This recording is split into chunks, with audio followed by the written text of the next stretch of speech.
Okay, everybody, welcome to our fifth PLEI Connect La Connexion Vige Web Lab. My name is Fiona McCool, and I am your facilitator today. Today we're going to be talking about writing for the web and SEO, search engine optimization. We had a great webinar just 2 days ago on this topic. And today we're joined by the presenters who helped us with that, and also we're going to get a special walkthrough from Caroline from PLEI about how they put these principles into practice. So again, we have a little bit of time before we begin, about 2 minutes. So hopefully everyone who it looks to me that we have almost everyone that I saw as registered and signed up. If you have any questions about how to participate or there's anything wonky going on, please let us know via chat. And also perhaps you could take a moment on the right-hand side of your screen to send us a chat letting us know where you're joining us from, and you can always describe the weather. That's what we Canadians do. We all talk about the weather. Here in Toronto, it is warm and sunny finally, so why am I inside? But anyway, that's okay. So let us know. We did have the phone lines muted as you came on, just so that we wouldn't hear lots of beeps and blips, and you should be able to see next to your name on the upper right-hand side an icon of a microphone. And that will indicate whether you are muted or not. And feel free to mute and unmute yourself as you see fit. It might be something while we're waiting to start where you might want to mute yourself, so you can click-clack away and do other things until we begin. If you want to speak, of course, it's important that you unmute yourself. We're a small group today, so we're hoping that we don't have to keep us all muted and we can chat amongst ourselves and ask questions and so on. Okay, I'm just getting a message that I have to change the chat settings. I thought that I had done that, but I'm going to go over here and see how to do that. Just a moment.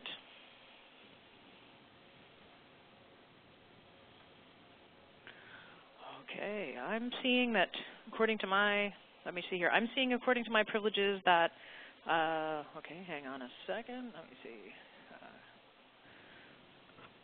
Assign privileges to attendees, and I'm seeing that. There we go. Okay, so just so you folks know, you can send messages now via chat, which is located on the right-hand side of your screen, to anyone, all of us and anyone. So you can send messages just to host and panelists, or you can send messages to individuals who you might want to connect with or clarify questions or send comments to. Just to let you know, if you want everyone to see your question and comment, and we certainly hope you do that, you're going to want to press all participants in the drop-down menu rather than all attendees. I know that language can be confusing.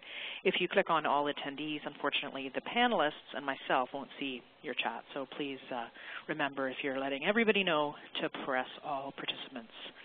So far we're hearing from folks in Ottawa saying it's sunny. And Vancouver, what's the weather like there? We're beautiful and sunny, which I understand that to be rare. Just joking. It's always beautiful, but I understand it to be a little bit rare when it's sunny. Although Brenda lets us know that they're sad about the Canucks' poor performance. A hockey reference that I just narrowly was able to get because don't know anything about that. But I understand Toronto lost last night too, so I guess there's just weeping all around. But anyway, thanks for that. So again, we're starting very shortly. In fact, I think we're ready to start now, so hopefully I'm just going to take a look at my participant list here and make sure that everybody is on the phone. I see there are 2 people who have not joined us on the phone yet, so again, I'm going to go back to that last tab that reminds people, if they have not already done so, to join the teleconference, and I might send one more message to that effect, just to let people know that they do have to dial in to hear anything on today's web lab. Okay, so I'm just going to send that info on the slide in front of you. Okay. Great. Okay, so let's begin. Once again, my name is Fiona McCool, and I'm your facilitator for today. And today's web lab is on writing for the web and search engine optimization, called SEO. I just wanted to do a tiny bit of intro just to remind you who the partner organizations are for PLEI Connect. PLEI Connect La Connexion Vige is a project where different PLEI providers get together to share knowledge and best practices, promising practices about technology.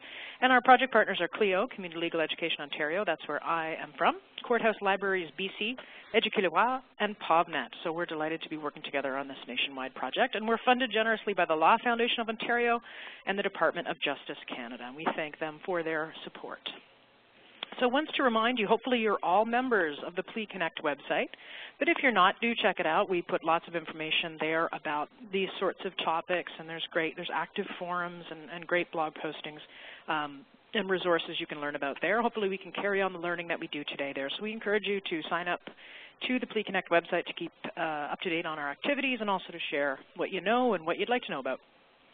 So in terms of what we've done so far on the project, some of you have been with us all along and some of you are just learning. So I just wanted to remind you that you can, this is what we've done so far when it comes to the webinars and web labs. You can go back and listen to recordings of these. You can follow some of the conversations that have happened so far. So our first webinar was challenges of creating and maintaining a bilingual website.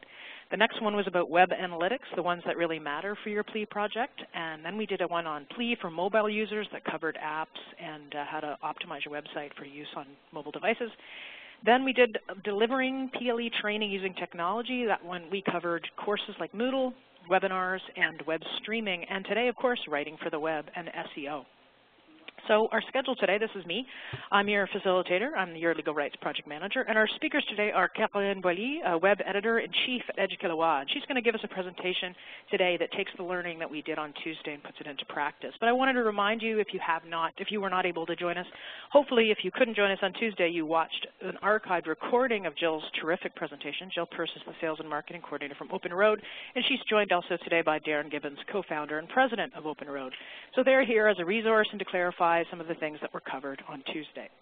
So I have the bios in front of you, but rather than read all of them because they were all introduced to you on the webinar, I'm just going to quickly introduce Caroline and then hand things over to her, and she's going to guide us through some of the great stuff she's learned to put this into practice on her project. So Caroline Boilly has a bachelor's degree in journalism and a master's degree in communications. She was a journalist for over 10 years, working as a writer, producer, and editor for radio, television, and web-based media. She's also a documentary filmmaker, and her short films have been shown here in Canada and abroad.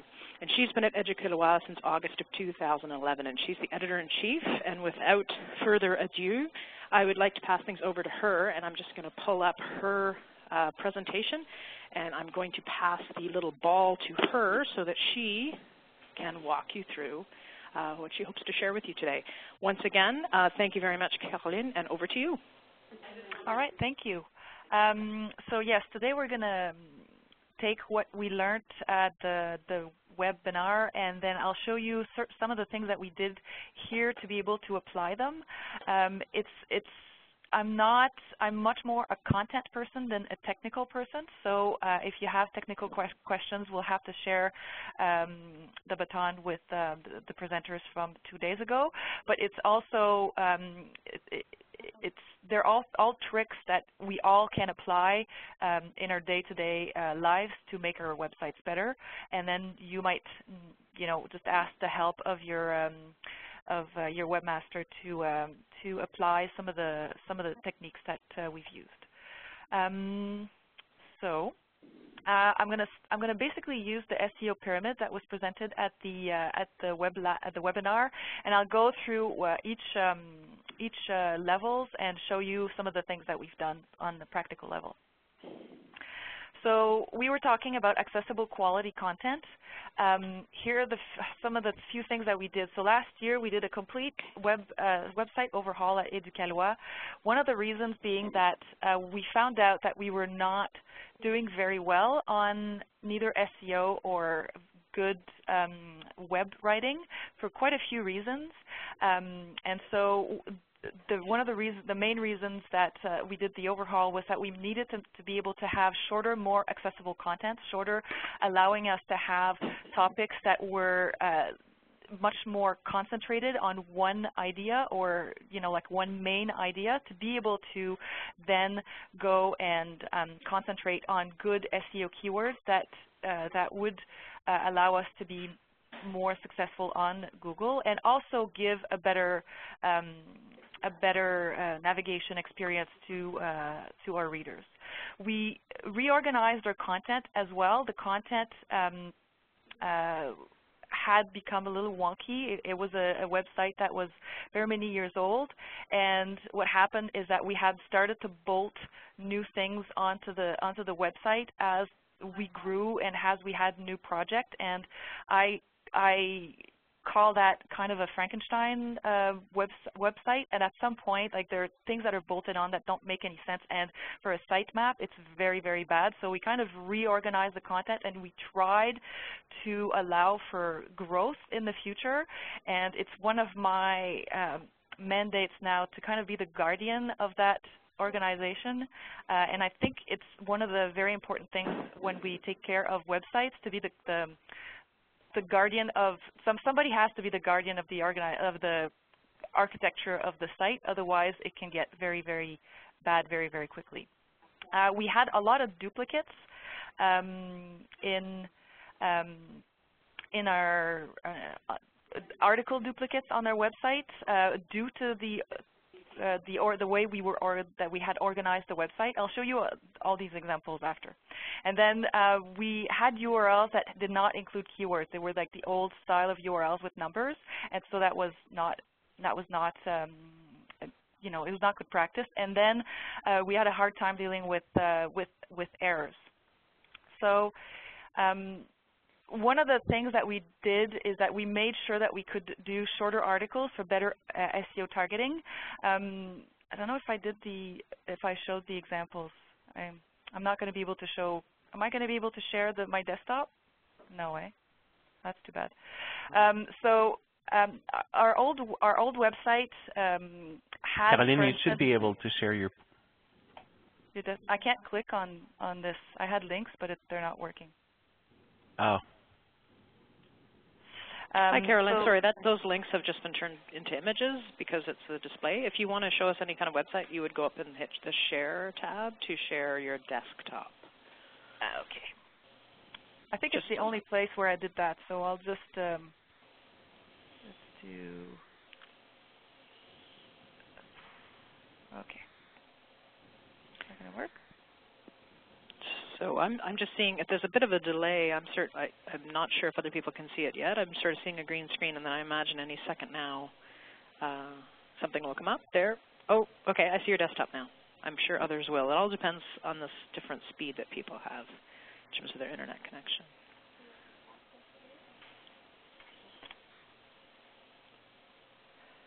Okay, so can anybody see my desktop?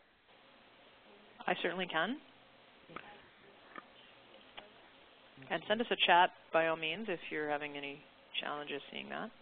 So this is the example I wanted to give you. This is the old website, and so we had this is one of the typical articles that we had. So the legal aspects of marriage, and you could see that the way we were doing this back then was to have one big topic, and then we'd have questions and answer each question, and then in some cases it would be a very, very lengthy article that was split up in these questions, and it's very hard to target to make sure that we're targeting the right people for the right article. So we had, like, there are many topics in this big topic, and so we found out that people would get to the article, but then they had done a request in Google that maybe only concerned the 5th or the 8th question, and because they're closed, they'd have to go through it and have a hard time finding them.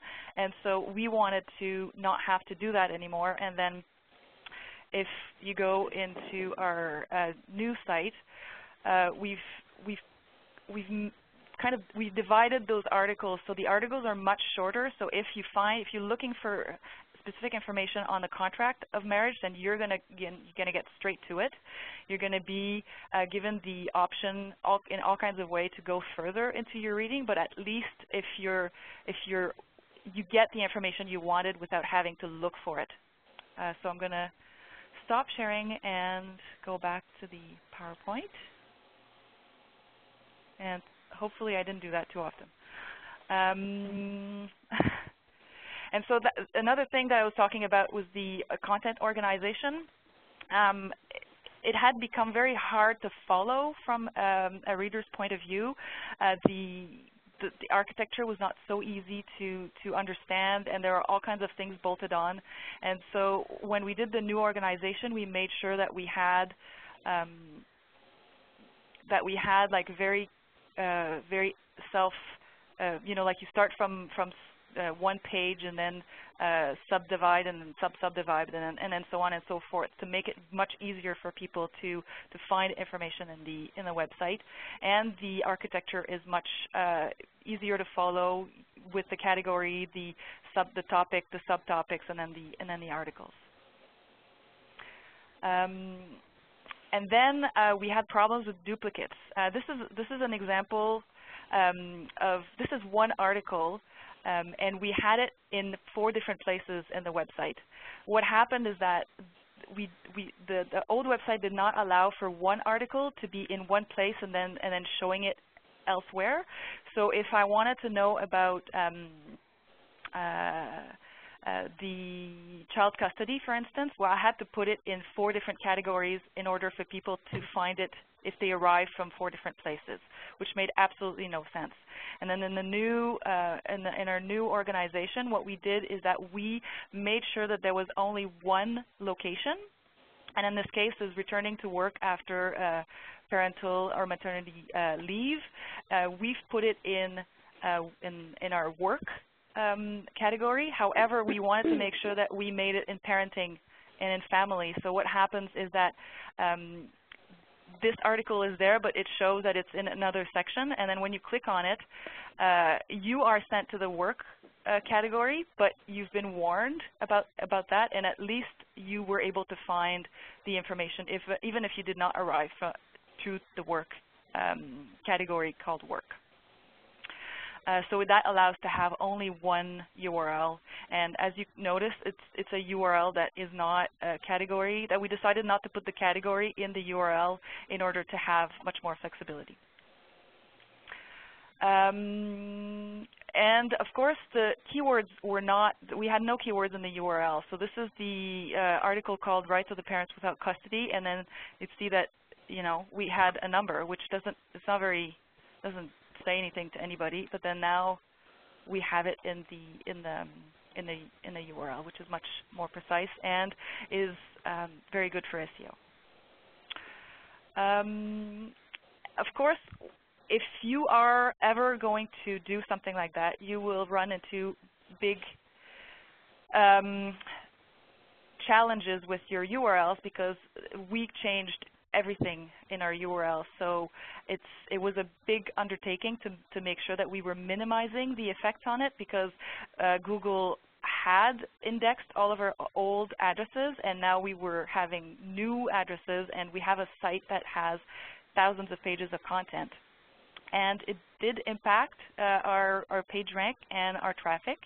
We, however, had a strategy to deal with errors, to deal with the errors, and the strategy was using the error 301. So I don't know if you are all familiar with it, but what it does is that it tells Google when it gets to an old URL, hey Google, this is a new URL, and then from that point on they index the new URL. We did 300 redirects like that, but of course in a site that has thousands of pages, it's not complete. So then what we did is we used a report that gives us the 404 errors, and those are the errors where people try to access an old page and then they're told, sorry, this page doesn't exist anymore. So we have reports telling us what are the main old URLs that are problematic, and then we deal with those. So I'll show you a little bit what we did. So this is what I call the heart attack that I had after we did we launched the site. So this is when we launched the site. This is Christmas, so of course that has an impact, but you know, you could see that it was not good. But we did have a strategy, so it quickly went back up, and now we're up to what we were and a little bit higher than what we were before. So if you do something like that, you need to know this is what is going to happen, and you need to prepare for it to make sure that you're going to go back up. This is part of the plan, the redirection plan. So you could see that we had pinpointed the URL that we absolutely needed to have redirects for, and then we've established all the redirects, and then it automatically dealt with those. And then after, this is the report that I was talking to you about, the 401, the 404 reports. So these are interesting because what it tells me, okay, so this page is a problem, and it's, among other things, it's a problem because this website is pointing to the wrong address. So then we can fix the ones that are much more problematic, and make sure that when people type or have these URLs, they still get to the right page, the new page. So we still haven't gotten our page rank back, but as you can see, our stats went back up. So we are hoping that things will get back to normal within a few months, hopefully. And we've decided with those reports that I've just shown you to contact all the main organizations that are linking to us to have them correct the links, so we don't have to do so many redirects. And then, of course, it's an excuse for a conversation with people who obviously already like us, and then maybe, you know, we are gonna, you know, it's an idea to have to maybe like do development and things like that. It's a good excuse to start a conversation. So we were talking about keyword research and targeting. So internally, what I've told the writers is to kind of reverse the paradigm. Instead of talking about let's write for Google, I'm saying people search with Google. So think about Google as basically access to millions of heads and information that is really, really, really valuable to write plain language articles. So as opposed to seeing it as a pure SEO issue, view it as a plain language issue and use Google to make better plain language. And doing that, you will be doing basically SEO, but you'll be doing plain language at the same time. So it's a win-win situation.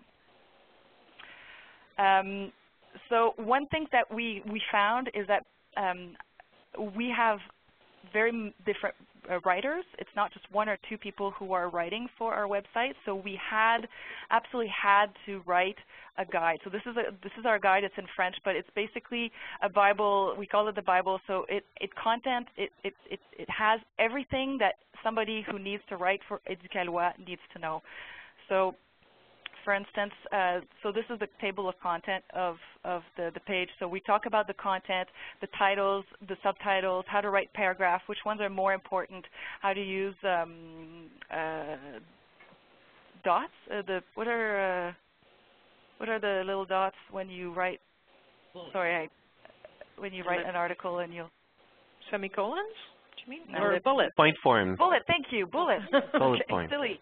Okay, so how to use bullets, how to construct, how to use the hyperlinks, and then we explain the metadata, the tags for title tags and description tags and all that stuff, so that they know where they're going, and anybody who writes an article for us knows where they're going. And so there are all kinds of sections in that Bible. So they'll have templates, they'll have tools, they'll have all the norms on how to, all the techniques to use photos, to write. So everything is there, and it saves so much time. So I would say, and then of course we have content that explains the more on a higher level, the techniques of SEO, and then anybody who's new or anybody who wants a refresher can just go in there and then start writing again. It saves an enormous amount of time. So here are some examples of using SEO, some examples that we did in the past year. So here's an actual research. So these are examples in French. I'll of course translate everything, but because we have so much more data on our Google Analytics that are in French, we're using the French keywords to be able to write, and of course we write in French first. So this is the reason. So this is a research that one of our writers did when she started rewriting her articles on mediation, family mediation. And you'll see that one of the articles we had decided to write, to split the articles. So one of them was actually on family mediation, and so we used those SEO keywords, and you can see that we have in some cases very low competition. So not that many people write about it, but there are lots of searches. So this is local for Quebec only. And we had also a lot on médiateur, so the mediator, and once again low with lots of searches. So we actually did 2 articles using these two different keywords, and of course it allowed us to split the article into the two main themes. So what is mediation? Okay, so now that you know what mediation is, you'll need to find a mediator, so here's who can be your mediator. And then these two articles are linked together. You can go from one to the other, but then we're using the keywords for the two articles leading to these two different articles, and we find that, and so people can find more rapidly what they're looking for. And give you an example on the mediator. So we're using the keywords in the titles. We're bolding them. We're using them in the hyperlinks, because all these are actual HTML tags that Google takes in consideration and gives more weight to. And of course, also, as a human being, these are things that you see first, that you see much more easily. So, you know, this is what we want to talk about. This is what we want people to see and know. So it serves a dual purpose. This is another example that was quite interesting. So we have an article on a child who doesn't want to go visit the other parent when there's a shared custody. And we decided to do an article specifically on that topic because when we split up our child custody article, we found out that in our keyword searches, so we analyzed what people were using, what keywords they were using to get to our articles using our Google Analytics. And so we found out that in our big child custody article, there were quite a few people who were typing specifically that keyword. My daughter doesn't want to go to her dad. My son doesn't want to go to her mother. Et cetera, et cetera. So we decided to do two different articles. So the main one is on the child custody, and this is the stats now for the child custody. So you'll see these are the main keywords that people are using to get to the main general article. So very, very, very similar. And these are some of the keywords that people are using to get to when a child doesn't want to see the other parent. And so these are in French, and they're much lower in amounts, but you can see that once they get there, well, they spend a lot of time on it, and they probably keep the tab open and keep searching for other stuff. But this is what they wanted, and this is what they're reading, and this is what they're keeping open in their browser. So that's one of the strategies that we use. So we have the general one, but we also make sure that the people who search for specific stuff find the specific stuff that they're searching for. I was talking about the Bible and to make sure that people know what to write and how to write and get the information so they can always access to what they need to know to be able to write the articles. One of the things we found is to make sure that they have templates to write on and write in, so this way they don't forget stuff, so you don't end up with an article when you want to put it on the web that's missing all kinds of pieces of information that you need, like the meta description and all of the information that you need to categorize the article and so on. So we've done these templates, and so this one is for Word, and as you can see, we made two templates. We made an empty one, so in the empty one, none of this stuff is in there.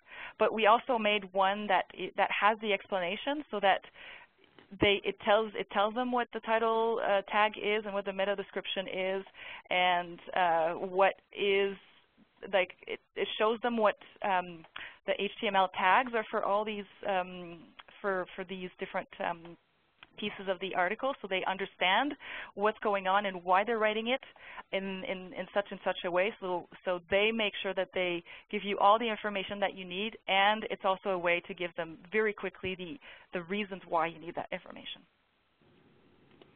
And so, you know, you'll see that it's an explanation of the template at the same time as it is a template. It's very, very, very practical, and it saved us a lot of time. And then this is our new content management system, and it takes all the information that are in the template. So when I fill in, and when we put the articles in, then we have exactly the same information, and we can fill all the boxes. And if they did if the writers did their job correctly and filled all the boxes that that we gave them in their template, then it's super fast and we could go very, very quickly from there. So, of course, we know that in very many cases we're not as efficient as we wish we would be. So the idea is that always go back in your Google Analytics to be able to analyze, okay, so this new article that we've changed the keywords, the SEO keywords, is it working as well as it used to? Are we somehow not getting as many visits as we used to? Are we doing good? Are we doing well? Have the keywords that people type changed? And so these are all information to help you find out if you're doing well or poorly on a new article. This is so Norme du Travail is an example where we weren't doing so well. And one of the ways that we found out that we weren't doing so well is that suddenly, in the past few months, the rate of people getting on that article on that article were all coming from our SEM, so for our paid advertisement. Very bad. However, in our case, it doesn't cost us anything because we are part of Google Grants. I don't know if you've ever talked in webinars about Google Grants, and if you haven't, maybe I can touch up on it because it's quite a great tool for nonprofits. Fiona, have you talked about Google Grants at all? We haven't actually. I found out about Google Grants because of our participation in this project, and at long last finally got it going for us here at Your Legal Rights. I was about to ask you to clarify why it would be a bad thing that your traffic was coming through Google Grants if that's what you well, but perhaps just explaining what it is to people is helpful, and then, yeah. Okay, so Google Grants. So SEM, so we're talking about SEO, and SEO is the organic search, so the search engine, but in an organic way. So that's what people type in their regular Google box. And then when you get the results in Google, you'll get your organic results, and then you'll get ads on the top that are in yellow. And people pay for this. And in our case, we got Google Grants because Google has a grant for nonprofits. So if you apply as a nonprofit, you explain to them why you need this and all that stuff. And in our case, we have the equivalent of $10,000 of free advertising that we can use on Google. Now, the problem I find with this is that I'd rather not, I would say, like cannibalize my website. So I want to make sure that if I can, people find us organically, and if they can't, then fine. You know, like it's kind of it's good that they're finding us anyways through SEM. But if we can do better organically and not have to pay for every click that for people to get to our website to get to that article, then we can use our $10,000 better. So what happens is that our $10,000, suddenly there was a lot of click-through using from people who wanted to go to that article. So what happens is that at the end of the $10,000, we have no more money. So maybe the last week we don't have as many advertisements on Google. So if we're doing better organically, then less people are going to click on the ad and more people are going to click on the organic one, and then we'll be able to make the $10,000 last longer. So so what we did is we did a couple of tweaks, and we found out, and we did the research, and for sure, like the article always came up in the advertisement, and we found out that the article was 8th, 9th, 10th in their search results of the organic search results. So we did a few tweaks to that article. We added a few hyperlinks to the website of Norme du Travail, which is the government body that deals with work laws. We added a few mentions. We made sure that we added it in some key areas, and more in the titles, more in the introduction, because the introduction has more weight because it's the first sentences, so Google gives it more weight. And then in the past week, it started to go up that article started to go up again in the natural search results. So, and then it's starting to go down in the SEM results, because I don't know if you're like me, but if I go on Google and I'm offered ads and I'm offered the same thing in the natural results, I'll often just go to the natural results instead of the ads. I don't know why. Maybe I'm just anti-ads, but you know, at least we're splitting up the places where people are clicking through, because the article is now much higher up in the list. Did I give the example? Oh, so this is the example. So it was showing up here in the ads, and it was showing at 2-3 weeks ago. It was showing something like in 9th place, and now it's back to maybe 4 or 5. So it's changing. It's doing better. So we have a question, just a question yes. coming through, just to clarify, because this Google Grant stuff is confusing. So Google Grants can highlight the demand for articles that aren't being found through organic search, and this allows you to tweak them? No, actually. So Google Grants is, so this is what is Google advertisement right here.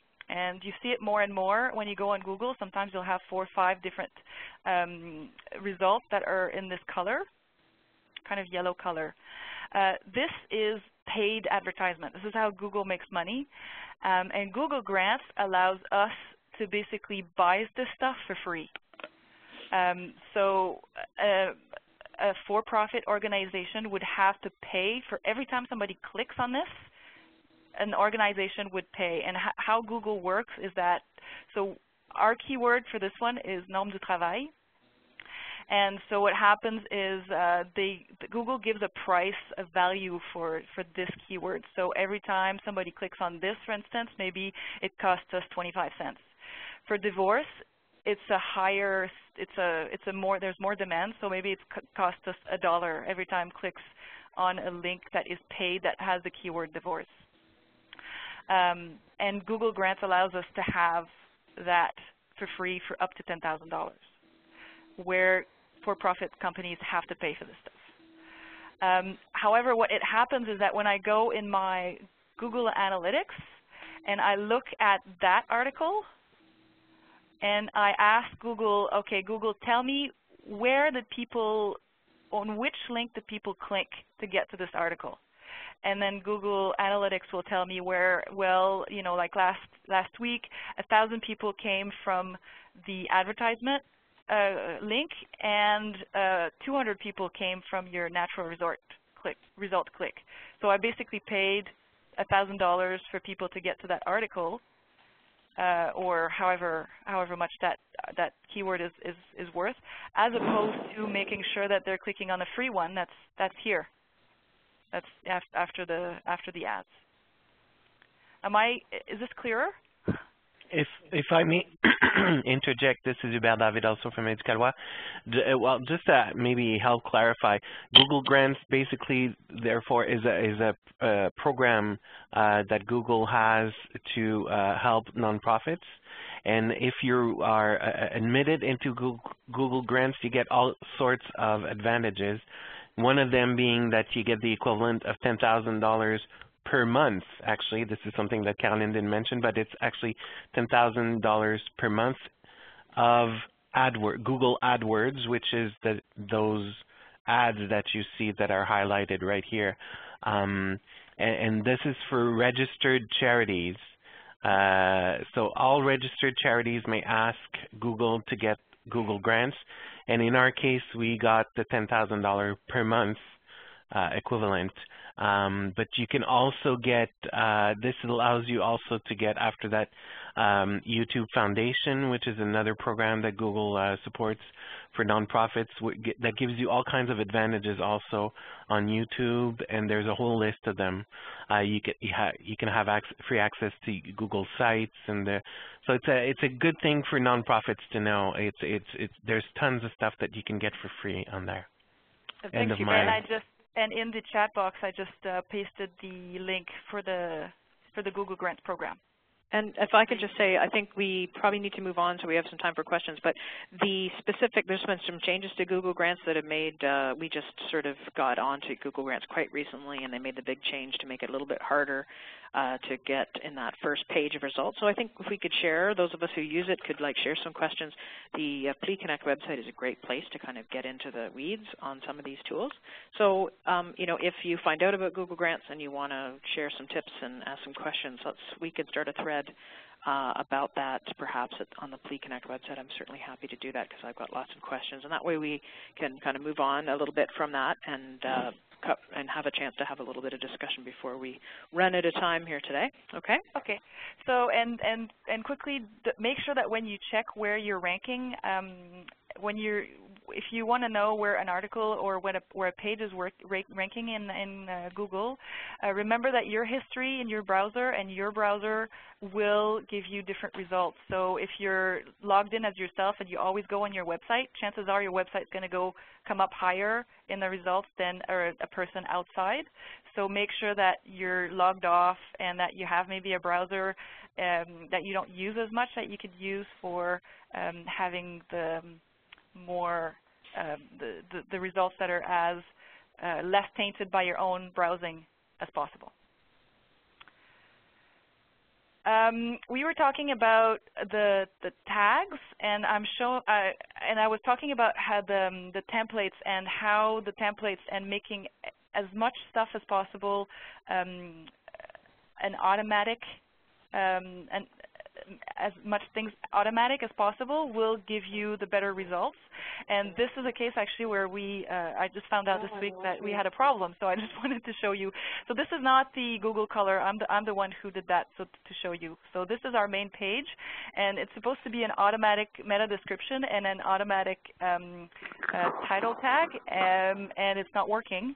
So we're definitely not using the SEO rules properly. So this week I went back with our webmaster to make sure that to fix this, and to know if your pages have the right SEO keywords in the titles, in the description. If you're happy with everything, I invite you to use you go in Google and you type site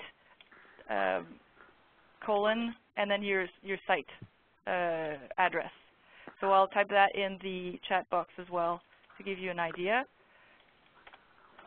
So in this case it's site and then our Educalwa site, and it's going to give you all the pages in your site. You can kind of analyze how they're coming up and to adjust accordingly with your webmaster what you want to be shown in these areas in Google.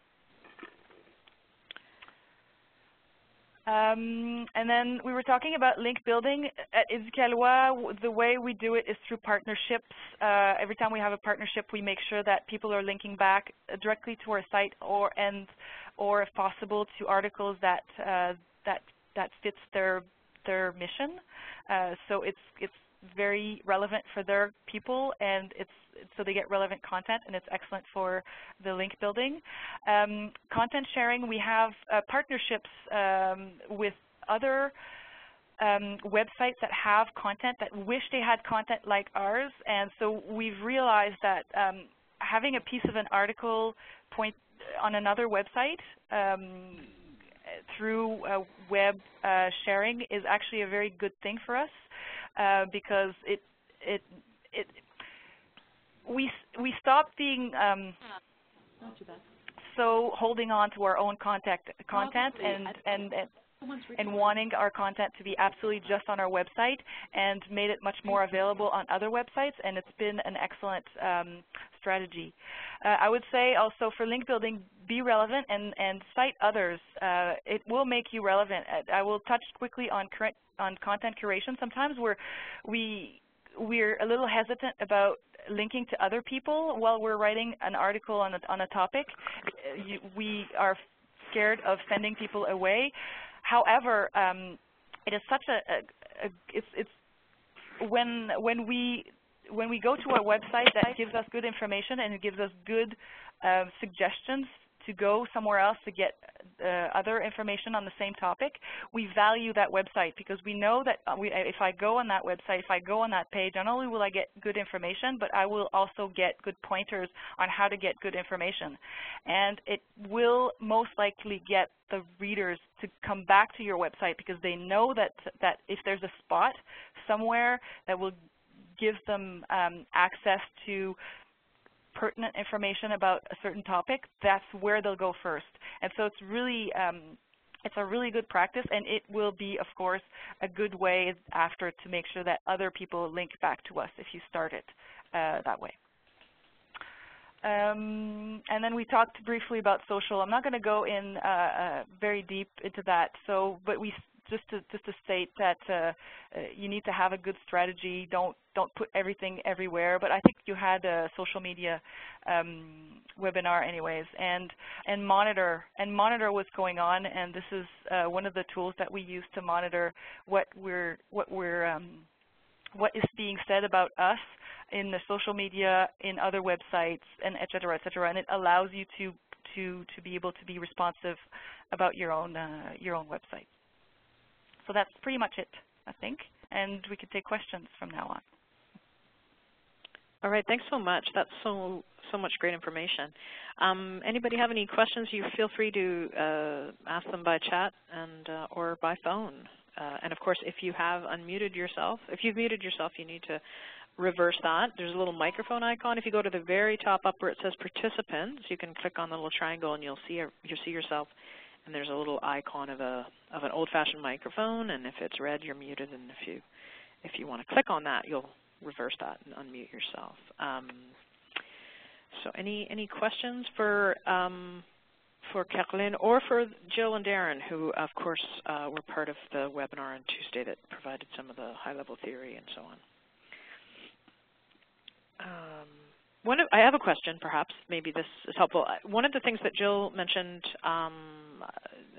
in the webinar, and you, of course, brought it up, the issue of Google Grants being a really helpful tool, even if you're not Google Grants, I'm sorry, Google Ads. So even if you don't have money for ads, even if you don't necessarily plan to have ads, it's a really helpful tool to suggest keywords and to just, you know, it throws so many different options at you all the time. So I find that helpful because otherwise, I mean, I don't really know other than, I mean, I know from my own Google Analytics what phrases and words people use to find me, and I know what they search for when they get to my site, but I you know, that doesn't really help me know what I'm missing. So it does send tons of stuff at you, and I have found it a little challenging because with legal websites you can tell that it sends so many suggested words about hiring lawyers. I don't know if you've encountered that, but it sends me so many things that tell me that these are really, really popular keywords, but I ignore those for a variety of reasons, one being that I can't afford ads on those kinds of words. Ads.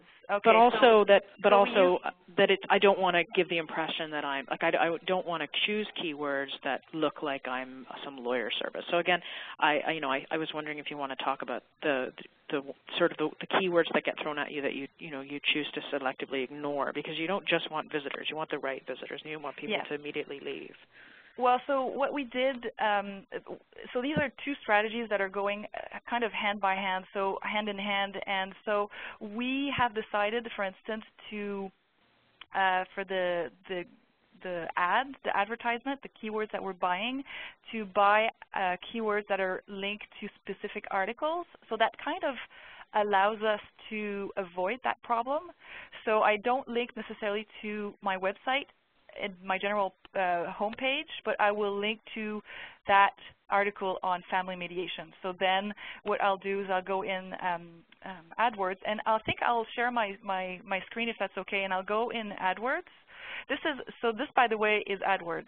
And AdWords we use all the time to write our articles because, yes, it's built for advertisers, but it gives you access to millions of brains. That's what I was saying. And this is the information that you'll get. So the writer here probably typed mediation. Yeah, so that's what she typed. So she typed mediation, médiation familiale, family mediation, and it told her, well, what the popularity of that exact keyword, the group of word, but then it gave her all kinds of suggestions. What it also gives you is that the competition level, this is the part here. So, for instance, divorce lawyer is a very highly competitive word. Everybody wants it. Everybody wants to buy it in the legal community. And so you probably can't afford it if you want to buy the ad, and it's going to be really high also naturally to get high results because everybody wants to be at the top of the page for these keywords.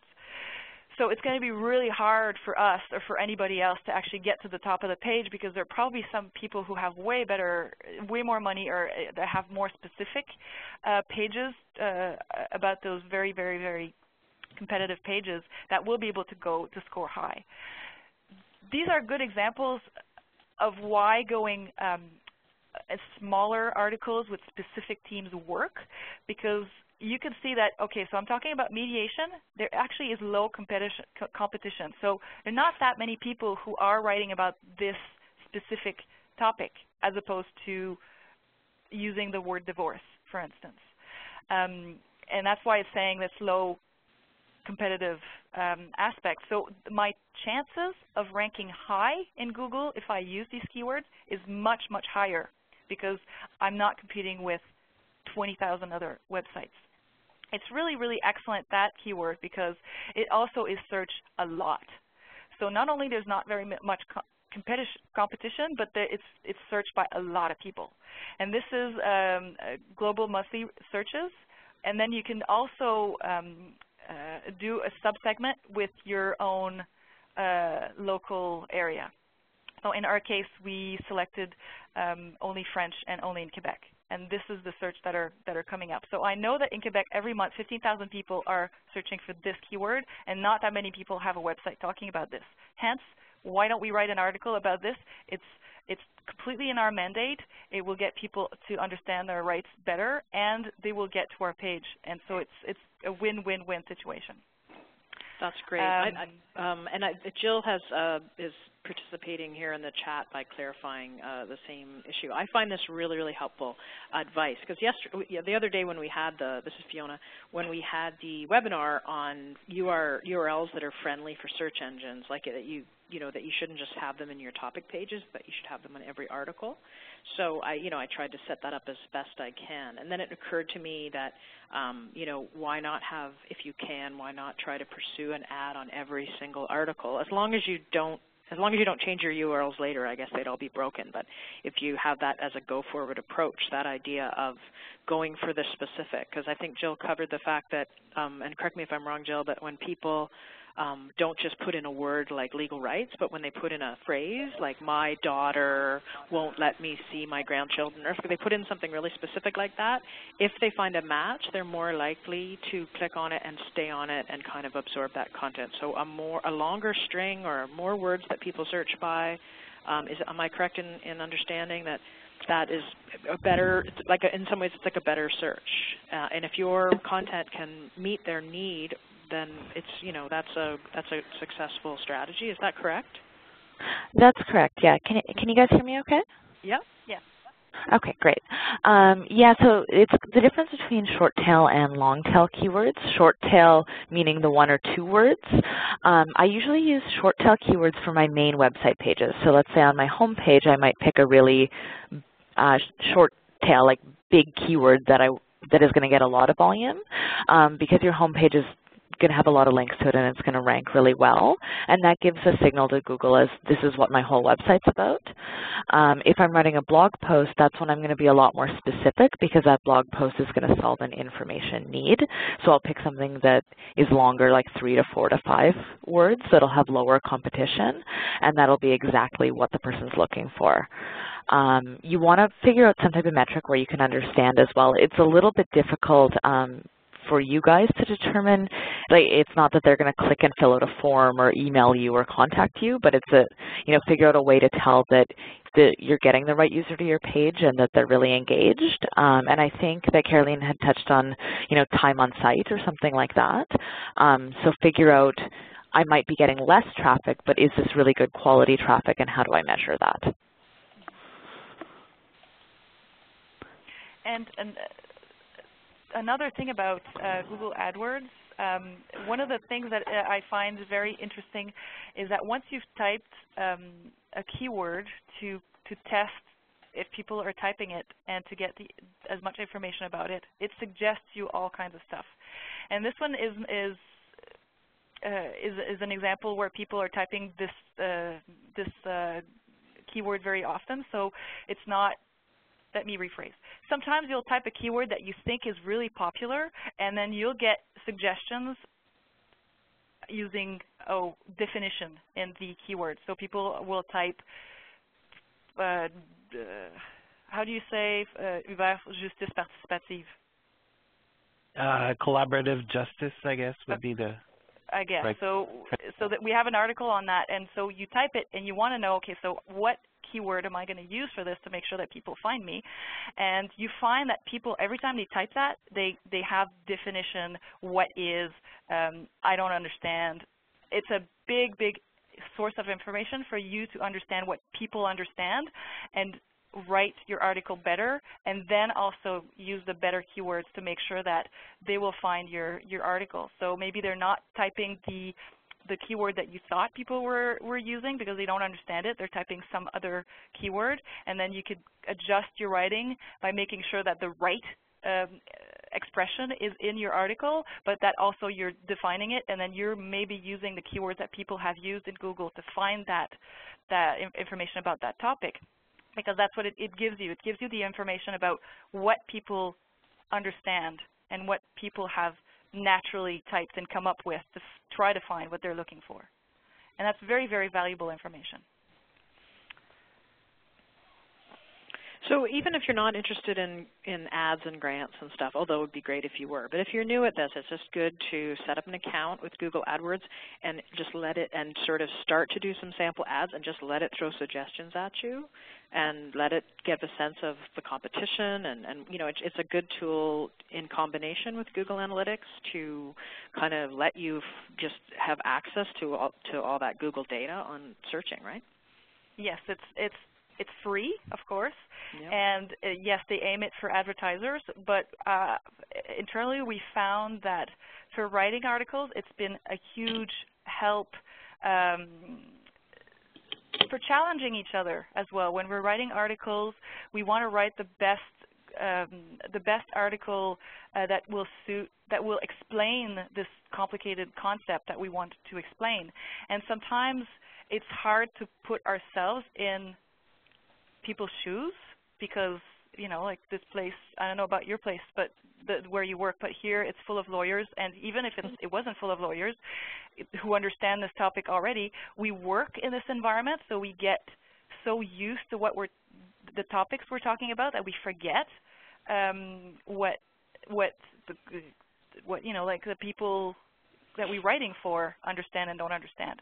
And that's what I found about this tool, is it's a tool for advertisers, but it gives us a huge, huge insight on what people actually understand and not understand. And with these keyword searches, sometimes the writers will be able to challenge each other, you know, because they thought that a certain keyword was excellent in plain language, but it turns out that people add definition to that keyword in Google all the time. And that's the best way to find out. That's right, and just on jurisdiction on that issue, like people search for their region, like they'll say divorce Toronto, even though if you're a lawyer, you know that the divorce laws aren't different in the city that you live. Do you know what I mean? So it's that, I mean, you know, that notion of like there's a difference between the way the law works and the way people hunt for info. Like they may be putting in kind of wrong combinations, not quote unquote wrong, but you know what I mean? And that using these tools helps you find them.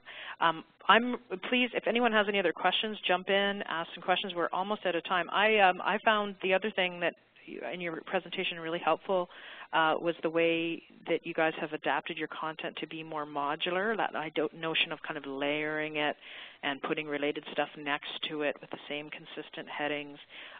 You know, that's really hard for people to transition to if they're used to, you know, doing stuff more for print where they might do long articles, you know, that so I thought that if you guys have seen a lot of success with moving to that layered model where you start with the introduction and then you give related info and you let people go deeper and deeper and deeper. From the writing point of view, is that a really difficult thing to transition to, so you didn't have as much time for longer introductions and stuff? No, but in some cases, and that's another talk that writers will have, because, for instance, some topics are just too big to do in a small article. So in some cases, for the the process to get divorced, for instance, what we did is we actually now have a smaller article that is kind of an intro that would have been maybe the intro to a longer article. So it gives you like the basics. So if somebody wants to just get the basics, they have it. But then in that article, you have the links to all of the other sub-articles. What it allows us to do is to use better SEO techniques, like because we now have articles that can use the low competition keywords. We know also that a lot of people will search things that are very specific in Google, so we know that that way they will get to the specific article without having to search through a long, long article to try to find what they were looking for at the start. Like the article I showed you on the legal aspects of marriage, you would have had to try a bunch of different questions before you found the information that you were looking for in the start, and now with the smaller article, it's much easier. Of course, what it forces writers to do is to make sure that they have a really good plan, a sketch before they start. So they'll decide how many articles they'll write. They'll decide you need to kind of subdivide your article before you start writing if you're going to do it that way, to make sure that you're not missing any pieces, and that if you need an intro article that you'll have it. Maybe you don't, but if you plan it.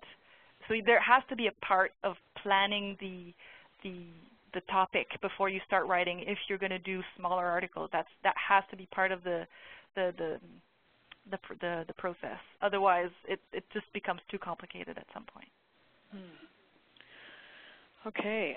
Any other comments or questions? We are, I think, exactly at 1:30, and I just wanted to thank our presenters for that information. I mean, my brain's all hurting because I have so many things I want to try to experiment with and implement from what I learned today. Does anyone else have any other comments or questions or would like to say anything? I hope we can keep this conversation going on the PLEI Connect website. That's it's a private area website. It has some public pages announcing our events and stuff, but you do have to sign up, and that's a good thing because sometimes when we're asking questions and scratching our heads and figuring out what we're doing wrong, we kind of want to know we're with colleagues. And some of the challenges specific to the work we do around legal information are, this is a network of people who do that, who work in legal information, so we can kind of get into the nuance of some of that stuff. So if we don't have any other comments, on behalf of the team of organizations behind PLEI Connect, I would really like to thank our presenters both today, Caroline, and also Jill and Darren from Tuesday. And please sign up to PLEI Connect, and we'll keep you up to date on this topic and others. Correct me if I'm wrong, Brenda and Hubert, we've got a couple left that we have to come up with. How many more will there be? I can't remember off the top of my head. But Just there'll be a one. couple. Just one more. I wonder what it's going to be. This is the thing. We're always reaching out. So please tell us what we should do our next one about. Now, it doesn't mean we can always take every suggestion, but we really want to draw on the needs of the community. So if you can think of the perfect topic for a webinar and web lab, we'd love to hear from you. And so, again, thank you, thank you, thank you. And this was great. And we'll look forward to seeing you next month, I believe. And please fill out the questionnaire that's about to pop up. It's the SurveyMonkey. And let us know what you thought of today, what could have been better, and what we could do in the future. Thanks again.